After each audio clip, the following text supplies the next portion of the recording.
The Eastern Outskirts. A short story from the Eastern Outskirts collection. Written by Tim Ballard. Life with Wild Animals. Several nights ago, Alan Curtis got loopy on expired condiments and had a hard time making it to bed.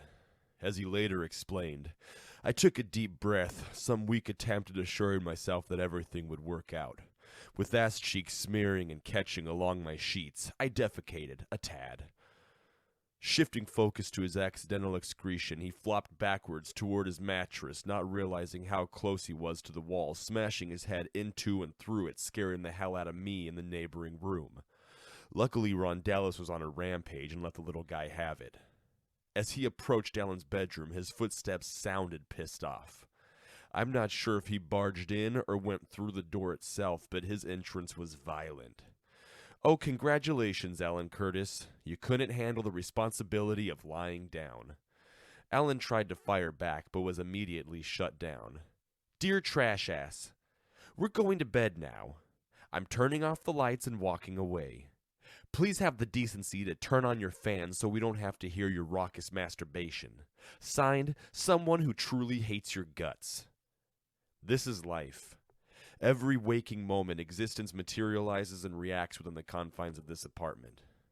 The next morning, they were back at it with a renewed sense of rage and disgust. Sounds of Alan Curtis screaming hysterically could be heard throughout the complex courtyard.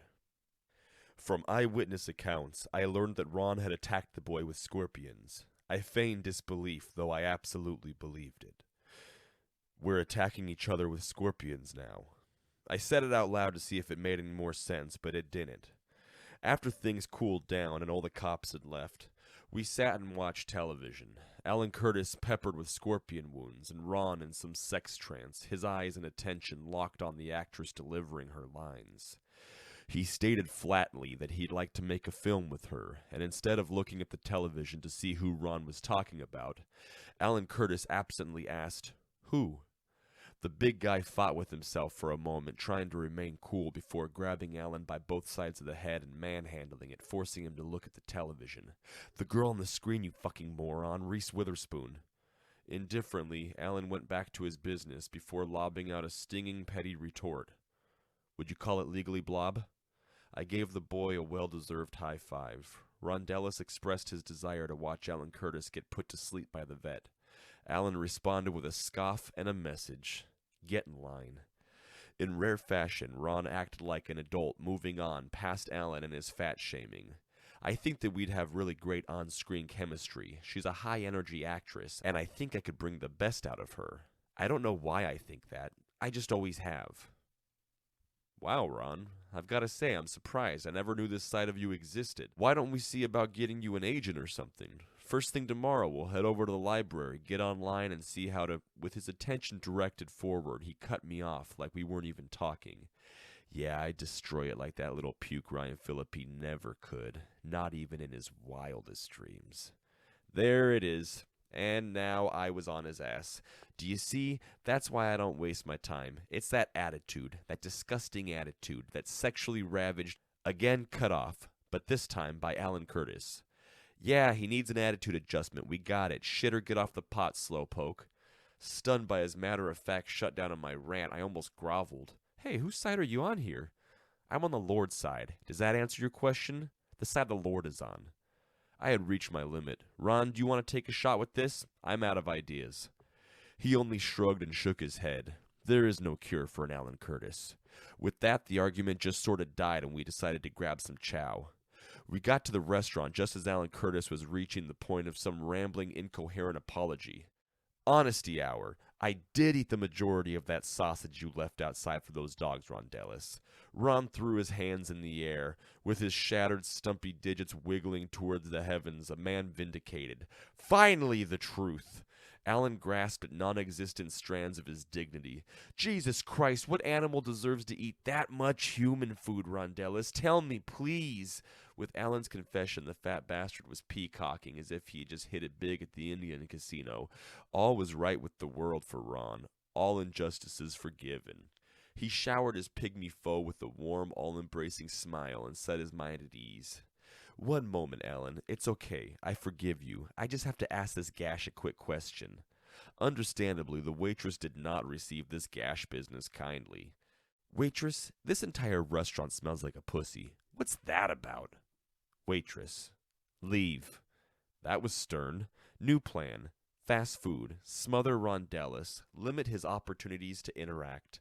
Clutching fistfuls of greasy septic chow, I entered the apartment with the monsters tailing close behind.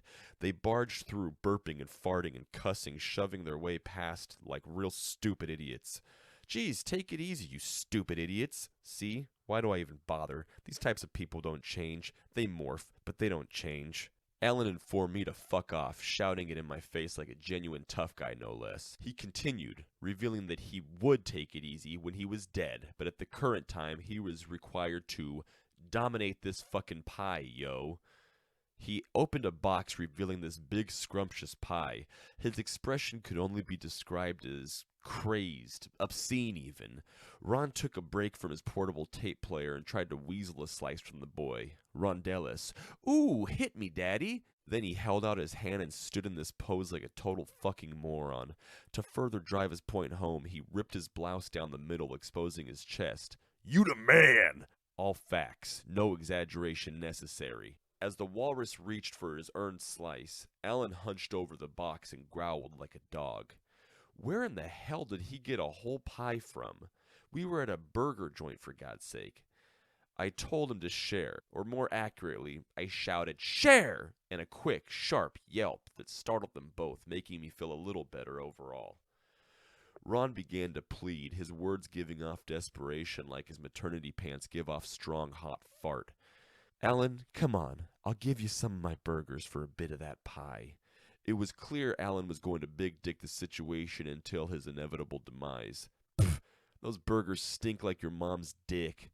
Rondellis took actual offense because his mom was dead, and Alan knew that, and was a fat, heartless reptile. Alan reasoned that death and rot, whatever, delivered with an apathetic shrug, would explain the grody smell of her dick.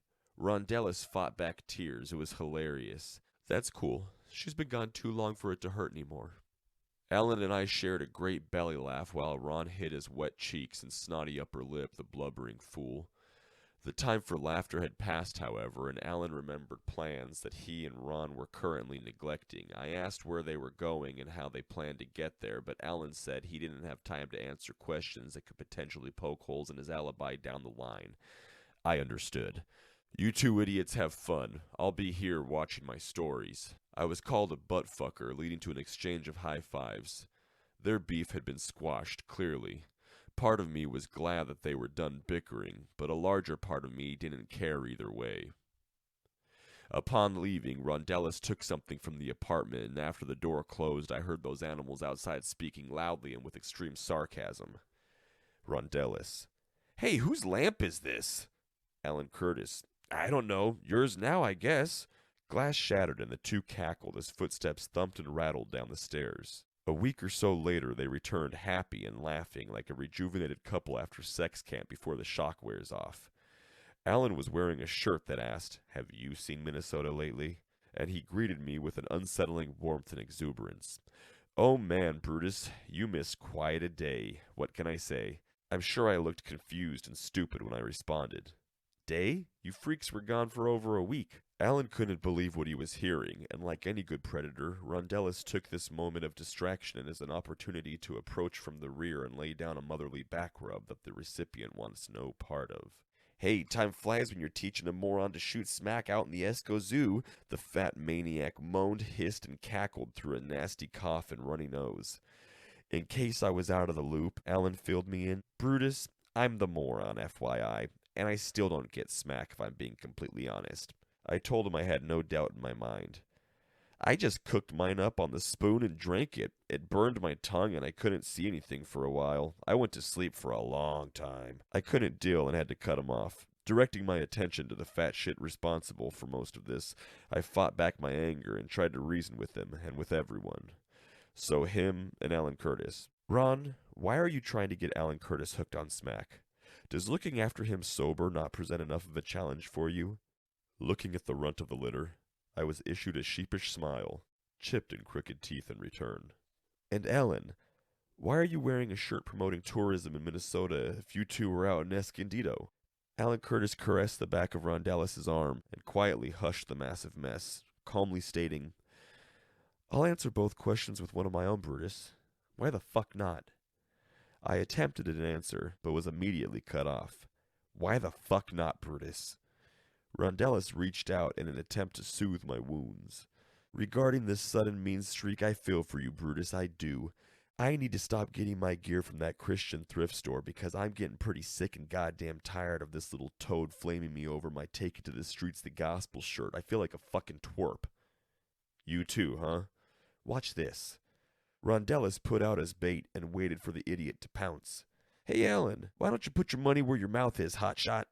Alan's stare pierced Ron, ice cold and cruel. Bitch, I'll put my dick where your mouth is. You feel me? He barged down the hallway, slamming a door behind him. Rondellis was somehow satisfied, wistful, and profoundly hurt all at once. Do you see what I mean, Brutus? Do you? That pudgy little shithead is burning me left and right as of late. Don't get me wrong. Playing the role of the submissive is kind of kinky and fun. It takes me back to a better time in my life. I told him that I didn't want to hear it, and naturally he elaborated in graphic detail, forcing me to put my mind somewhere else. When I came to, I realized that the sun was in a very different part of the sky as when I tuned out, and we were arguing about something that probably never happened. I don't want to hear it, Ron.